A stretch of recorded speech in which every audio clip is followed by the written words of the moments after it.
그렇다면 과거의 조공국이었던 조선 반도를 집어삼키며 북쪽으로 진격하는 미군을 보며 이들은 무슨 생각을 했을까?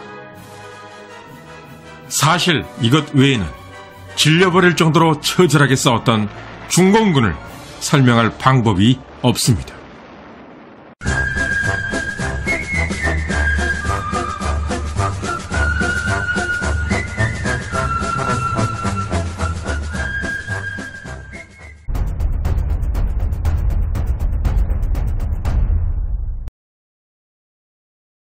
구독자 여러분 안녕하십니까?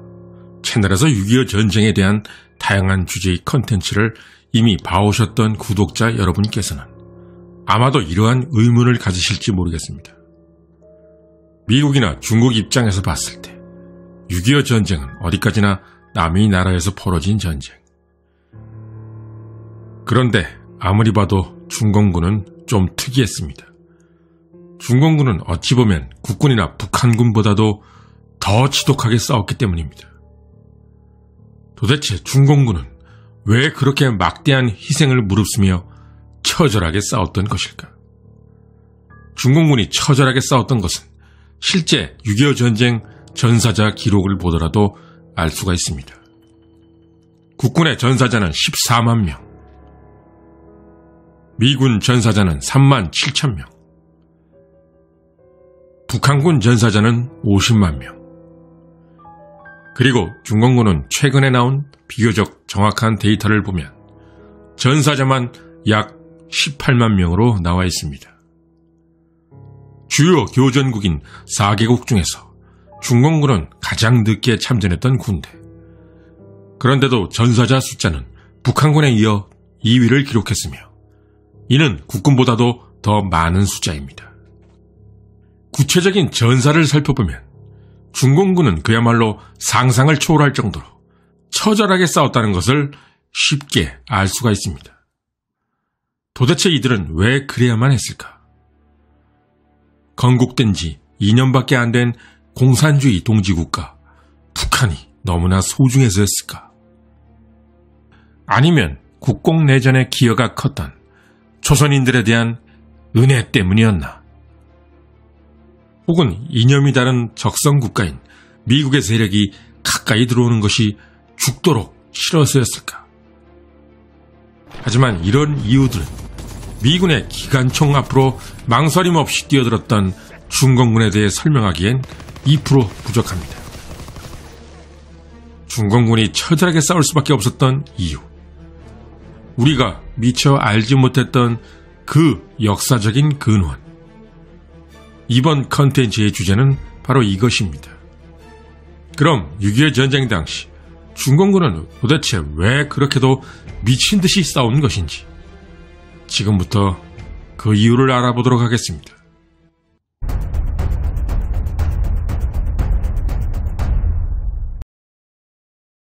(1950년 7월 말) 이 당시 미군은 솔직히 말해 자포자기 상태였습니다. 이제 건국된 지 고작 2년 된 나라 북한.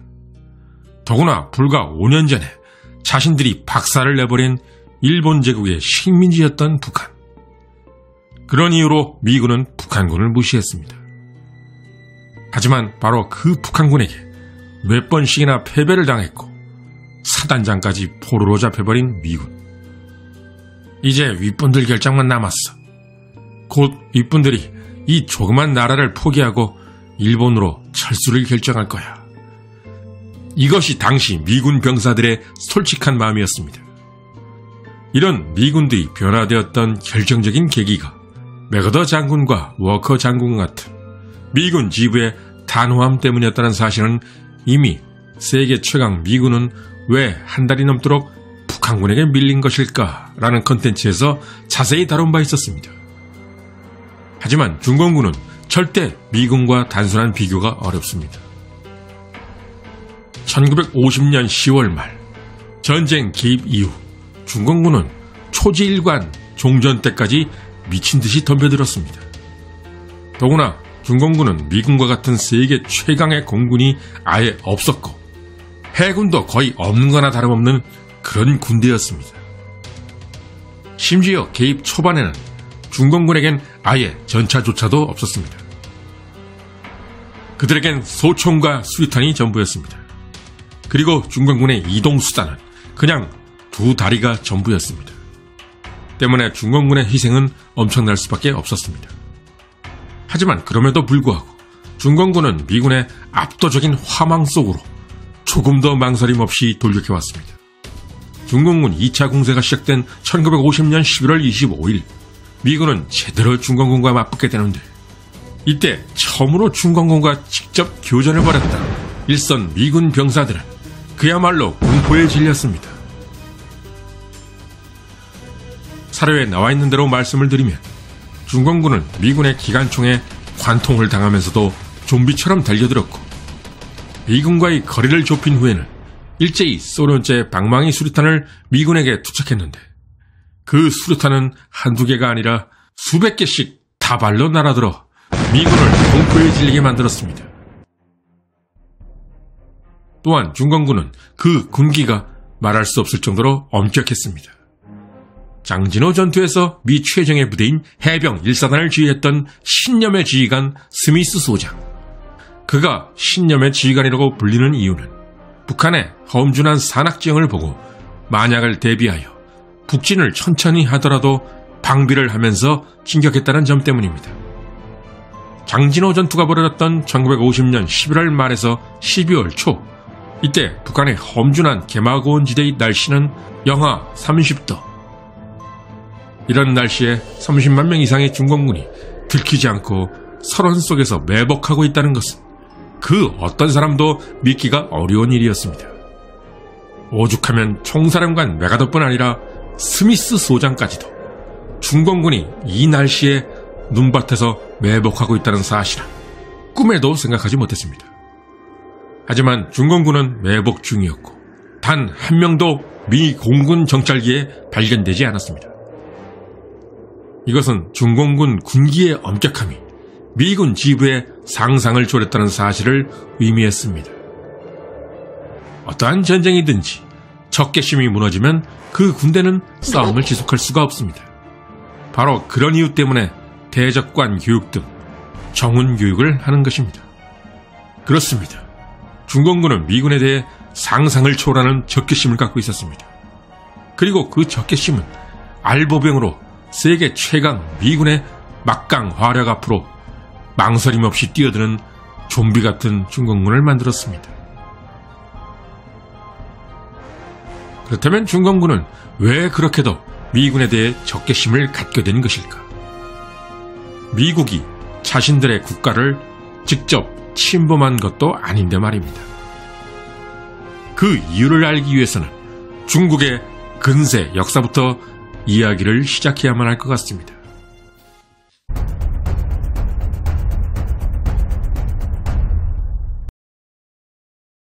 사실 중국은 오랜 시간 동안 아시아의 맹주, 즉 아시아의 대빵 국가였습니다.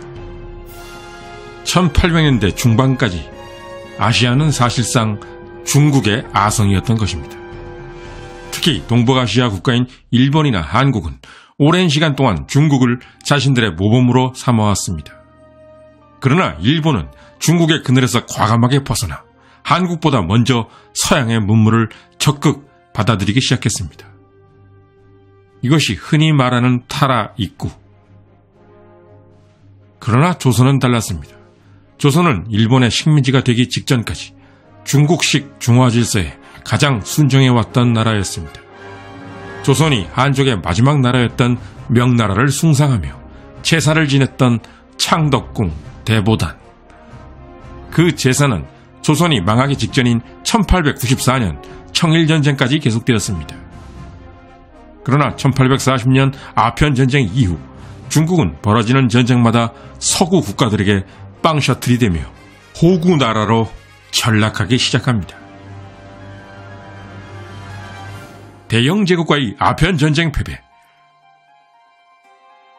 프랑스와의 청푸전쟁 패배, 그리고 한수 아래였던 일본과의 청일전쟁 패배까지.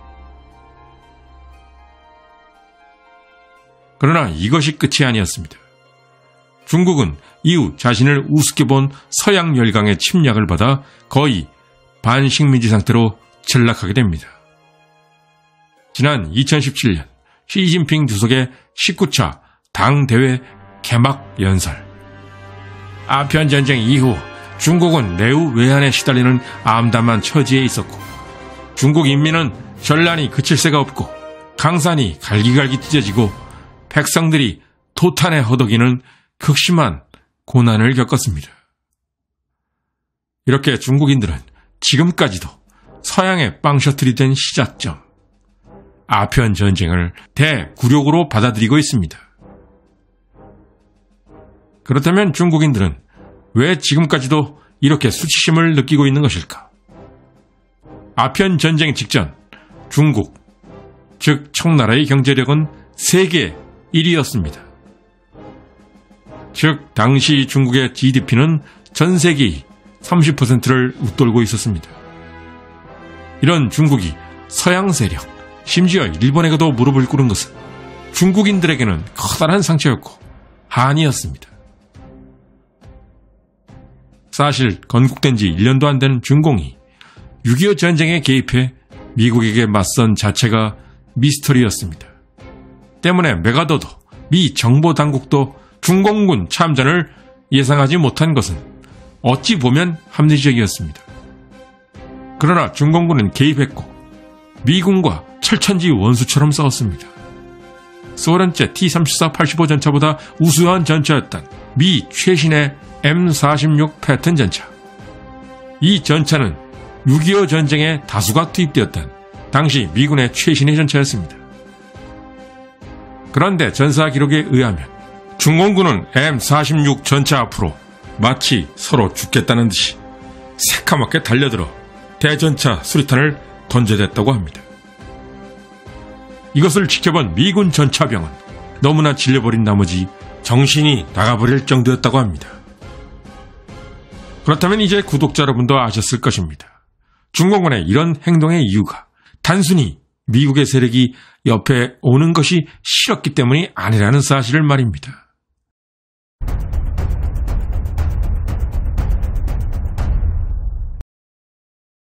이제 중공군이 이렇게까지 처절하게 싸웠던 보다 근원적인 이유인 바로 역사적인 면에 대한 이야기를 하고자 합니다. 아편 전쟁 이후 서양 제국들에게 수치와 능욕을 당해왔던 중국.